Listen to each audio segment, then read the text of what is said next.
Vadzoka zvekare vakomana vaVP Constantino Chiwenga. Panguva ino patikuna VP Constantino Chiwenga vari kuonekwa vachifamba vachienda kune nyika dzakasiyana-siyana vachiona kuti vangaita sei kuti maservices emunyika yeZimbabwe ave improved, kungava kuhealth, kungava kutransport, kungava kupi zvako. Panguva ino toona kuti masupporters aVP Constantino Chiwenga now they can't wait for 2028. Tisanambe namashoko abuda nyugwa panapa atiri kuona kunzi kuchakweshaniwa kwatiri kuenda uko kuchinzi kumagumo kune nyaya rani kwatiri kuona mafactions they are preparing.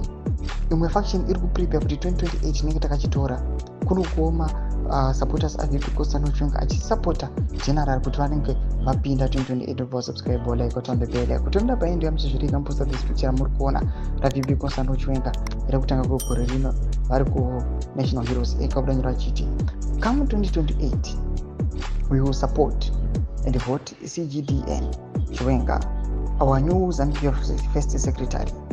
We will not be distracted by anyone.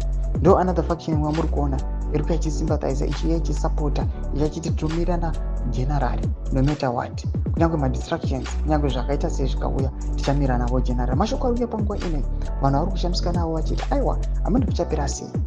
Noda kuti right now especially macitizens vangopeta maoko so ubva tumemira kuti ngatarisei zviri kuitika the ruling party ZANU-PF. Faction inge kunda imwe ndo yatinongoteverawo. Noda kuti hapana zvatingaita inozikanwa kuti iyi ZANU-PF. Pana pa opposition tinyazokuona kuti opposition has been destroyed. Vanasengiso chabangu right now vari kuzama nepanobuda napo kupulisha kuti vision 2030 ive in place.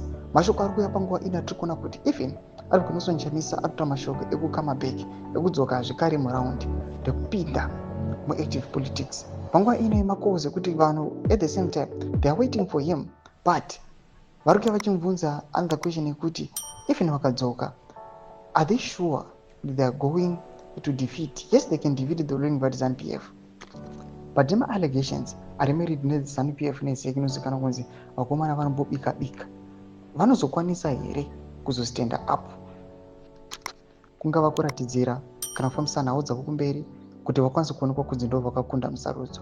Tudze mafunguro enyu muri kudii pamusoro pechitiko ichi. Kana kume section yedu dzemafunguro enyu, subscribe like, turn on the bell icon.